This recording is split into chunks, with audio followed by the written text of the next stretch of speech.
Voltamos com o Manhã da Piedade aqui pela TV Horizonte, a TV de Nossa Senhora da Piedade, a TV da nossa padroeira. Pois é, nós estamos aqui conversando com o doutor Hamilton Faria, que é advogado, né, há muitos anos, advogando na área trabalhista.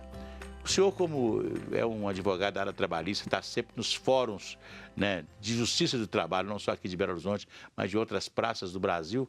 O que me diz dessa intenção? Pelo menos houve uma intenção aí de falar em acabar com a justiça do trabalho? A justiça do trabalho é essencial. Agora, a questão é que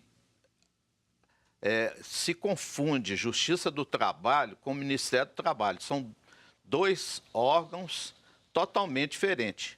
O Ministério do Trabalho, que todo mundo, vou no Ministério reclamar. Não, o Ministério do Trabalho faz o trabalho de fiscalização das atividades dos empregados nas empresas. E dá toda a cobertura, tanto para o empregado para o empregador, manter as relações trabalhistas adequadas, fiscaliza trabalho escravo, fiscaliza condições insalubres dentro de uma empresa. Já a Justiça do Trabalho é o local onde o empregado, quando lesado o seu direito, vai procurar o seu direito. Não só empregado, como também empregador. O empregador também pode acionar. Há muito caso do empregador acionar a Justiça do Trabalho contra o empregado? Existe as ações de consignação em pagamento.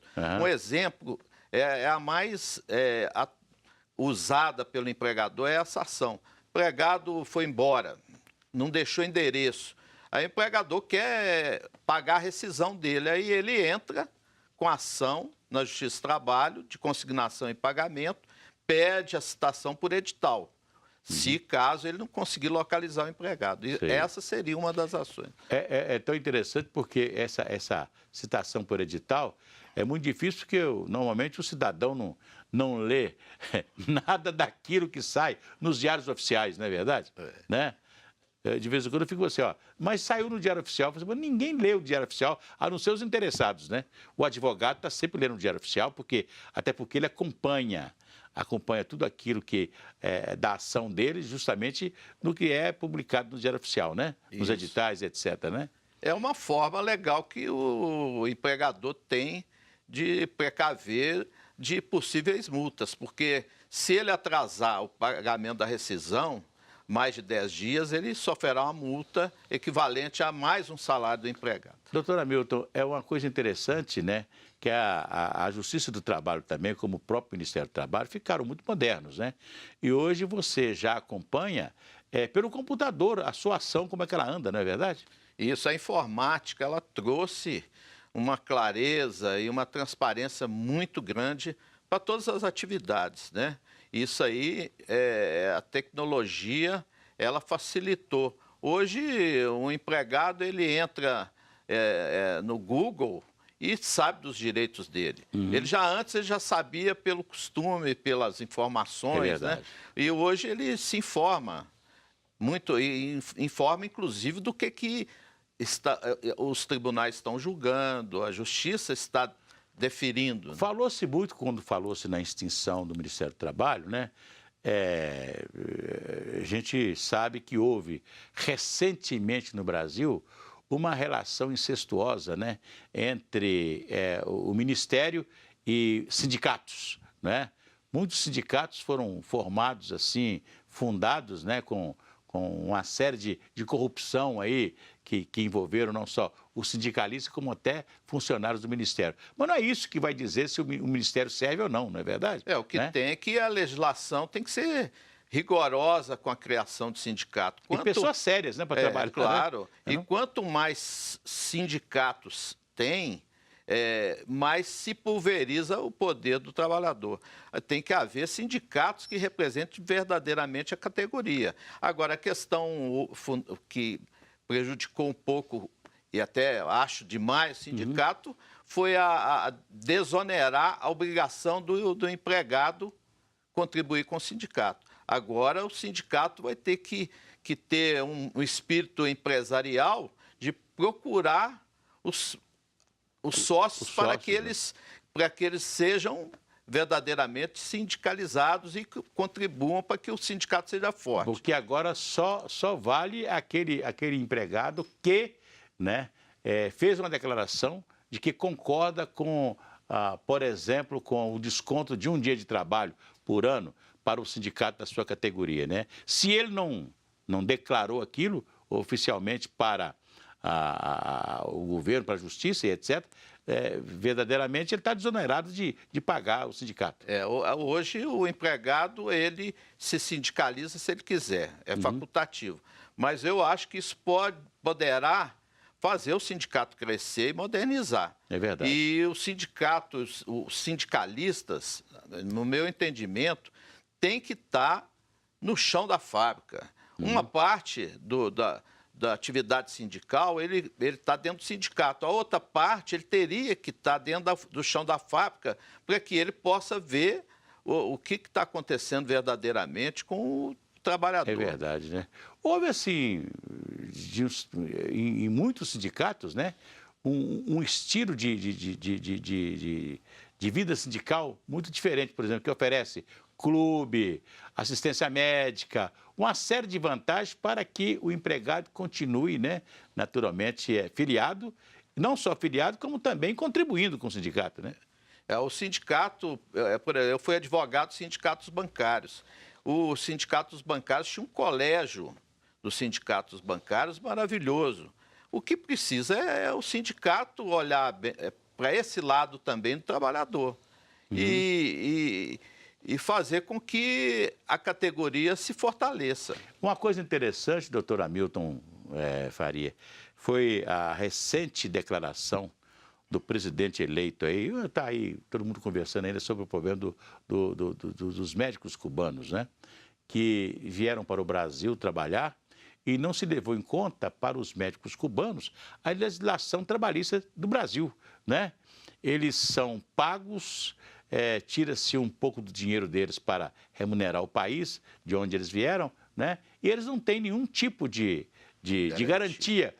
Que é a garantia constitucional de quem trabalha no nosso Brasil, né? Parece que houve, assim, uma abertura, por exemplo, passaram por cima de todas as leis para fazer essa contratação dos médicos cubanos.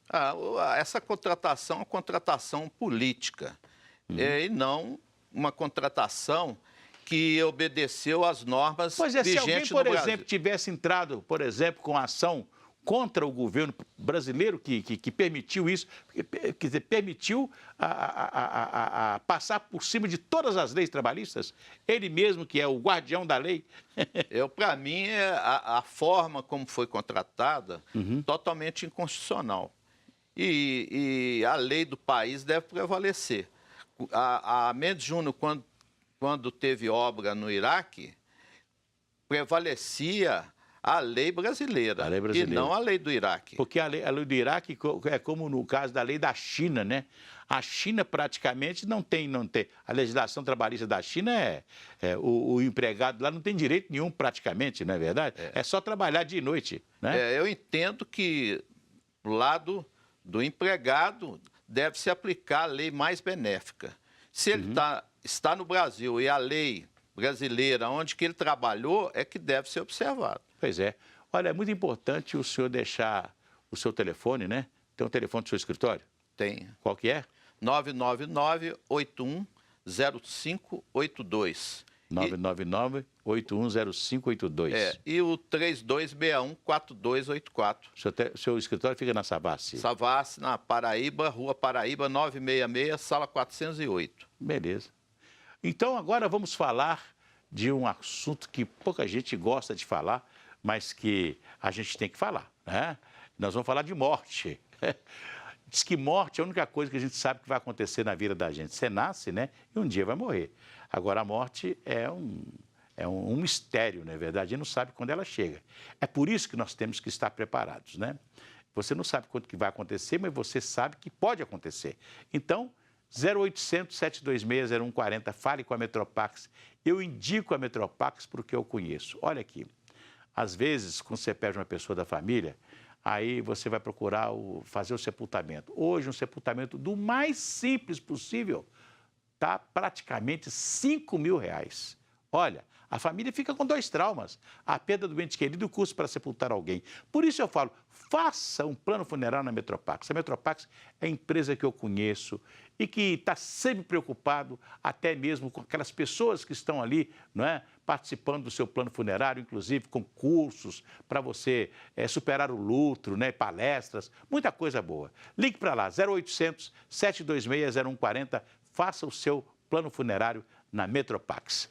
Pois é, nós recebemos aqui hoje, com muita alegria, o nosso doutor Hamilton Faria, que é advogado trabalhista há muitos anos, lidando com o Fórum de Trabalho aqui de Minas Gerais, né? Acompanhando o que está acontecendo na legislação trabalhista, e olha que foram muitas coisas a favor do empregado nos últimos anos, né?